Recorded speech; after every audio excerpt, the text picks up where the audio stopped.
Regimento interno do TRT do Pará/Amapá. Paramos no capítulo 11 da Central de Mandados, seção 1, das Disposições Gerais, artigo 61. A Central de Mandados consiste em um sistema de gerenciamento de mandados judiciais, através do qual serão reunidas e distribuídas todas as tarefas atinentes à fase de execução do processo trabalhista, onde a demanda de analistas judiciários, integrantes da área judiciária e especialistas em execução de mandados seja indispensável. Parágrafo único. Para efeito deste artigo, todos os analistas judiciários pertencentes à área judiciária e especialistas em execução de mandados terão lotação na Central de Mandados. Artigo 62. O sistema terá por pressuposto a subdivisão da área de jurisdição das varas do trabalho a que se encontre vinculada, observando-se, para efeito dessa divisão, os seguintes requisitos. Inciso 1. Acesso contínuo dentro de um espaço geográfico específico. Inciso 2. Densidade da área de demandas judiciais. Inciso 3. Área de acesso difícil, assim considerada aquela despojada de meios de transportes terrestres. Inciso 4. Área de acesso fácil ou privilegiado, assim considerada aquela dotada de permanente via de comunicação por transporte terrestre. Parágrafo 1. As áreas subdivididas, conforme os requisitos alinhados neste artigo, serão denominadas de zonas, que poderão congregar todos os aspectos que envolvem os requisitos enumerados ou apenas um deles, conforme o caso. Parágrafo 2. Divididas em zonas, a distribuição dos analistas judiciários executantes de mandados será formada de acordo com a presença das dificuldades características da área a ser coberta, devendo ser adotado o mínimo de um analista judiciário executante de mandados para cada zona. Parágrafo 3. As zonas que congregarem mais de 3 requisitos dos enumerados deverão ter prioridade de distribuição em relação àquelas que apresentarem aspectos menos relevantes, salvo hipótese de força maior ou caso fortuito, devidamente comprovada. Artigo 63. Ressalvadas as situações específicas da sede e da cidade de Macapá, no Amapá, nas localidades em que houver mais de uma vara do trabalho, poderá o diretor do foro propor a constituição de uma central de mandados judiciais que ficará sob a sua direção, sujeitando-se a proposta ao grau de necessidade e reorganização do sistema de cumprimento de mandados naquela localidade. Esse parágrafo ele foi alterado pela resolução número 9, de 9 de fevereiro de 2015. Seção 2. Da direção da Central de Mandados. Artigo 64. Que também foi alterado pela lei número 9, pela resolução 9, de 9 de fevereiro de 2015. Mas eu vou ler porque está escrito aqui no regimento. Artigo 64. Na sede e na cidade de Macapá, a Central de Mandados será dirigida por um juiz titular de vara do trabalho, designado pelo presidente do Tribunal Regional do Trabalho da 8ª Região, para esse fim específico. Parágrafo 1. O exercício do cargo de diretor da Central de Mandados ou de diretor do foro constitui munus, só podendo ser recusado por motivo ponderável a critério do presidente do tribunal. Parágrafo 2. O juiz titular acumulará obrigatoriamente este encargo com as atribuições da vara do trabalho que estiver presidindo e será substituído nos afastamentos temporários e nos impedimentos pelo juiz titular de vara mais antigo na localidade e na ausência de juízes do trabalho, titulares de vara por juiz do trabalho substituto, observado o mesmo critério. Parágrafo 3. A designação de que trata este artigo é de caráter temporário, cujo período não poderá ser superior a 2 anos. Artigo 65.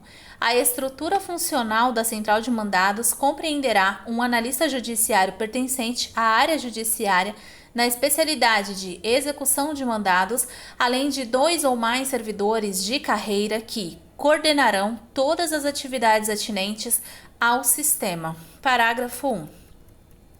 O comando da coordenação será exercido por um analista judiciário executante de mandados designado pelo prazo de 2 anos, fim do qual será designado novo servidor. Parágrafo 2. Durante o período estabelecido no parágrafo anterior, o analista judiciário executante de mandados ficará desonerado das obrigações relativas aos serviços externos determinantes de suas atribuições legais. Parágrafo 3. Nas centrais de mandados constituídas em localidades fora da sede, a estrutura funcional será oferecida pelo diretor do foro, que poderá dispor tão somente do pessoal lotado nas varas do trabalho vinculadas ao sistema, inclusive no que tange ao comando da coordenação, que poderá recair em servidor diverso da área judiciária, especialidade execução de mandados. Seção 3. Da competência e do funcionamento. Artigo 66. Compete à Central de Mandados, inciso 1, dividir a jurisdição das varas do trabalho em tantas zonas quantas forem operacionalmente viáveis, observado o disposto no artigo 62. Inciso 2. Definir, por zona, o número de analistas judiciários executantes de mandados conforme a demanda existente, tendo em vista os aspectos previstos no artigo 62. Inciso 3. Receber e distribuir os mandados judiciais provenientes das varas do trabalho vinculadas à central de mandados respectiva. Inciso 4. Providenciar, a cada período de 3 meses, a substituição dos analistas judiciários, especialidade execução de mandados, por zona, de forma que haja um rodízio de servidores entre as diversas zonas criadas. Inciso 5. Manter à disposição das varas do trabalho o mínimo de 2 analistas judiciários, especialidade execução de mandados, no edifício sede do tribunal. Inciso 6. Elaborar a escala dos analistas judiciários executantes de mandados para o exercício nas diversas zonas delimitadas. Inciso 7. Elaborar a escala de férias dos analistas judiciários vinculados à central de mandados. Inciso 8. Fiscalizar o fiel cumprimento dos mandados judiciais, registrando os equívocos cometidos nas diligências, cientificando os analistas judiciários executantes de mandados para efetivação das correções possíveis e que não em repetições de atos formalmente perfeitos e acabados.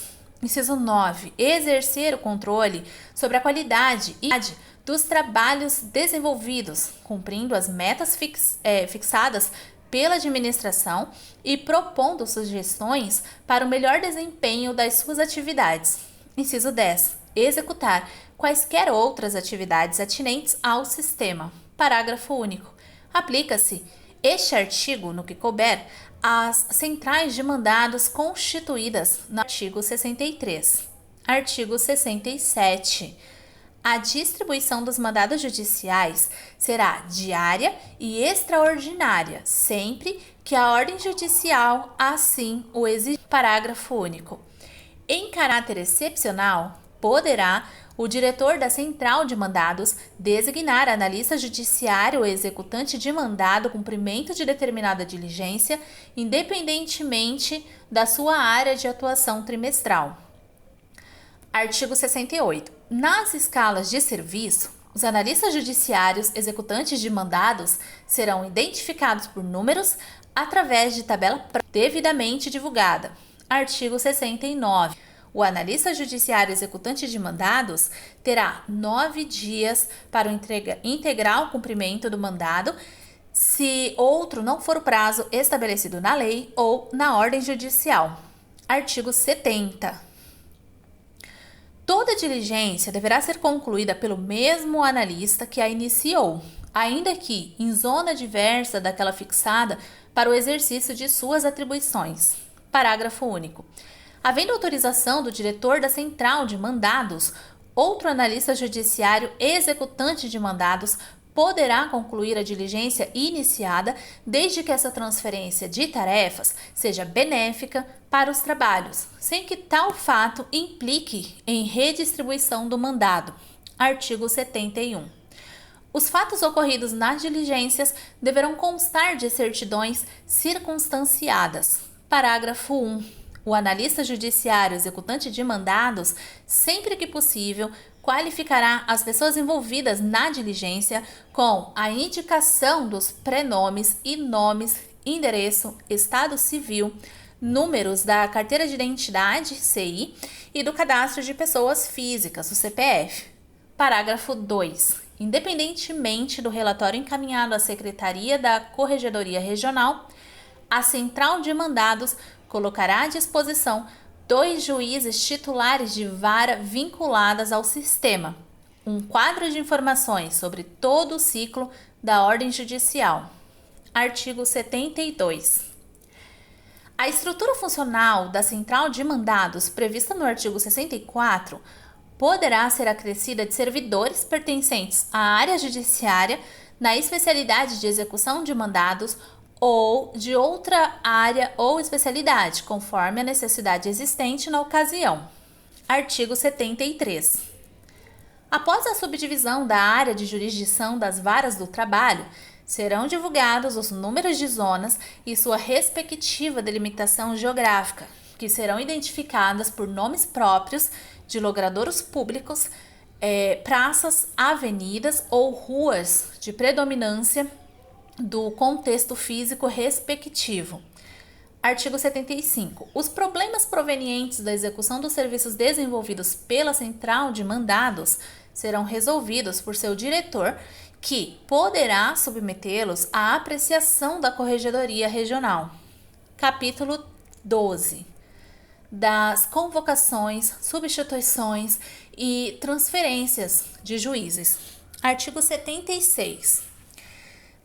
Nas ausências ou impedimentos eventuais ou temporários, a substituição no tribunal far-se-á da seguinte maneira. Esse artigo também foi alterado pela Emenda Regimental número 17, de 7 de outubro de 2019. Inciso 1. O presidente do tribunal, pelo vice-presidente, seguindo-se na ausência de ambos, pelos demais desembargadores em ordem decrescente de antiguidade. Inciso 2. O vice-presidente, pelo desembargador do trabalho mais antigo. Inciso 3. O corregedor regional, pelo desembargador do trabalho mais antigo, que não tenha exercido a administração. Inciso 4. O presidente da turma, pelo desembargador do trabalho mais antigo da turma. Artigo 77. Para efeito de substituição, as ausências dos desembargadores serão consideradas, que também foi alterado pela Emenda Regimental 004 de 13 de fevereiro de 2017. Inciso 1. Definitivas em razão de impedimento, suspeição ou vacância do cargo. Inciso 2. Temporárias quando decorram de férias e de concessão de licença por período superior a 3 dias. Inciso 3. Ocasionais em razão de, alínea A, impossibilidade do comparecimento no máximo a 3 sessões consecutivas. Alínea B. Não ter assistido ao relatório, salvo se houver falta de quórum para o julgamento, caso em que aquele será repetido se o desembargador não o dispensar. Artigo 78. Em caso de vacância ou afastamento de desembargador por período superior a 30 dias, poderá ser convocado em substituição o juiz titular de vara, integrante da primeira quinta parte da lista de antiguidade até o limite de 10% do total das varas do trabalho da região. Parágrafo 1. A convocação que não poderá ser prorrogada dar-se-á por decisão da maioria absoluta do Tribunal Pleno pelo critério de antiguidade, observado o rodízio obrigatório entre os integrantes da lista, até que seja oferecida a todos do quinto a oportunidade de participação em tudo, observado o disposto no artigo 93, inciso 2, a linha E da Constituição Federal. Parágrafo 2. No julgamento dos processos em que o juiz convocado estiver vinculado, o desembargador substituído poderá votar, exceto na hipótese de quórum completo. Parágrafo 3. Aos juízes convocados serão destinados o gabinete e assessoria do desembargador substituído. Artigo 79. Nos casos de afastamento de magistrado até 30 dias, se comprometido o quórum de julgamento, será convocado o desembargador de outra turma ou juiz titular de vara para atuar no tribunal por convocação do presidente da turma. Parágrafo 1. Se necessário, poderão ser convocados juízes titulares de vara do trabalho da região para auxiliar no tribunal vinculados aos desembargadores afastados, caso em que os juízes convocados os substituirão nas turmas e sessões especializadas que integrarem. Parágrafo 2. Nenhum órgão da Corte funcionará com juízes convocados em número superior ao de desembargadores efetivos do tribunal, salvo nas turmas, de acordo com a necessidade de agilização da prestação jurisdicional. Parágrafo 3. Cabe ao corregedor opinar conclusivamente nos processos de convocação de juízes de primeiro grau para auxílio em segundo grau, os quais serão definitivamente apreciados pelo Pleno do Tribunal, mediante distribuição a um relator, excetuados o presidente ou corregedor. Artigo 79-A. A convocação de juízes de primeiro grau para auxílio ao tribunal ou desembargador dar-se-á sempre em caráter excepcional e, quando o justificado acúmulo de serviço o exigir. Parágrafo 1. A convocação prevista no caput poderá... Parágrafo 1. A convocação prevista no caput será para o exercício de atividade jurisdicional ou administrativa, restrita nessa situação ao auxílio à presidência, vice-presidência ou corregedoria do tribunal. Parágrafo 2. A convocação para auxílio dar-se-á em caráter excepcional quando o imprevisível ou justificado acúmulo de serviço o exigir, ou quando outra circunstância impedir o exercício regular das atividades do tribunal. Parágrafo 3. O acúmulo de serviço é reconhecido sempre que a quantidade média de distribuição de feitos no tribunal superar a capacidade média de julgamento de todos os seus membros e assim se conservar por 6 meses. Parágrafo 4. A convocação de que trata o caput será permitida pelo prazo de 2 anos, sendo cabível a prorrogação ou a convocação de magistrado de forma ininterrupta ou sucessiva, desde que devidamente fundamentada. Artigo 79b. Os juízes de primeiro grau convocados para exercer função de substituição ou auxílio no tribunal receberão exclusivamente a diferença de remuneração para o cargo de desembargador. Artigo 79c. É vedada a convocação de juiz de primeiro grau, inciso 1, que acumule qualquer outra atribuição jurisdicional ou administrativa, como a direção de foro e a direção central de mandados, na sede ou fora do tribunal. Inciso 2, em número excedente de 10% dos juízes titulares de vara na mesma comarca. Nelas, sempre mantida a presença e exercício de juiz substituto ou em substituição por todo o período de convocação do titular. Inciso 3. Que injustificadamente retiver autos em seu poder, além do prazo legal, não podendo devolvê-lo à secretaria sem o devido despacho ou decisão. Artigo 80. O desembargador do tribunal afastado temporariamente do exercício de suas funções poderá ser convocado para participar nas deliberações e votações nos processos a que esteja vinculado como relator e nos relativos a matérias administrativas e disciplinares, assim como nos mandados de segurança contra ato ou decisão do presidente ou do próprio tribunal. Parágrafo 1. Comunicar-se-á por escrito ao desembargador afastado sobre a data e a finalidade da convocação. Parágrafo 2. É faculdade do desembargador afastado comparecer à sessão em atendimento à convocação que lhe foi endereçada. Capítulo 13. Das férias, licenças, concessões e aposentadorias. Artigo 81. Os desembargadores do tribunal, juízes titulares de vara do trabalho e juízes do trabalho substitutos da 8ª região terão direito a férias anuais por 60 dias individuais, podendo gozá-las de uma só vez ou fracionadas em períodos não inferiores a 30 dias. Parágrafo 1. Em casos excepcionais, por conveniência do serviço, o magistrado poderá interromper as suas férias. Parágrafo 2. Somente por imperiosa necessidade do serviço e pelo máximo de 2 meses poderão os magistrados acumular férias. Artigo 82. Não poderão afastar-se em gozo de férias simultaneamente, salvo por motivo de licença na forma da lei. Inciso 1. O presidente e o vice-presidente. Inciso 2. Mais de 8 dos desembargadores que compõem o Tribunal Pleno. Inciso 3. Mais de 4 dos desembargadores que compõem cada seção especializada. Inciso 4. Mais de 2 dos desembargadores que compõem as turmas. Inciso 5. Mais da metade dos juízes titulares das varas de cada sub-região. Inciso 6. Mais da metade dos juízes substitutos de cada sub-região. Artigo 83. O magistrado poderá gozar licença ou férias onde lhe convier, ficando obrigado, entretanto, a comunicar por escrito seu endereço ao presidente do tribunal.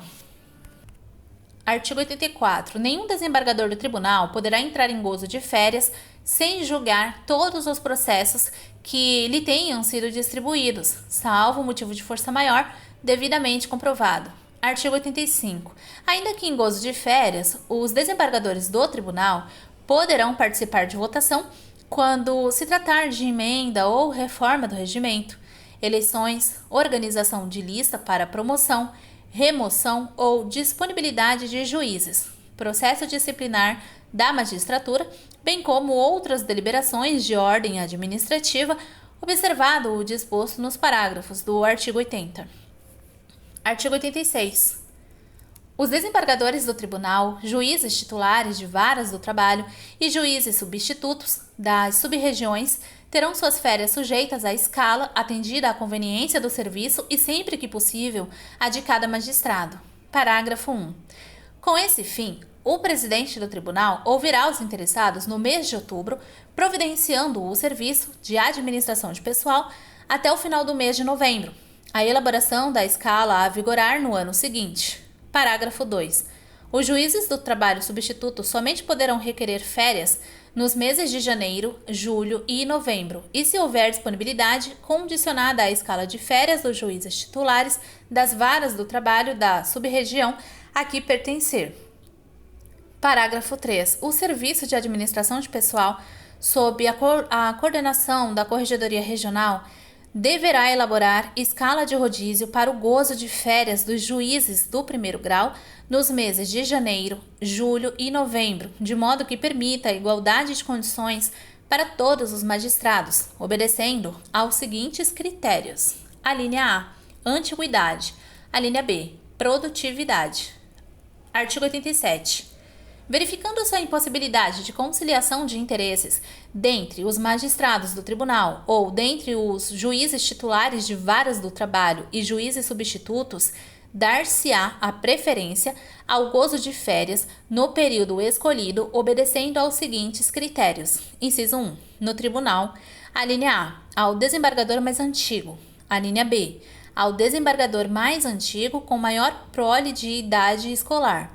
A linha C, ao desembargador mais antigo cujo cônjuge pertença ao órgão com o fim de compatibilizar os períodos.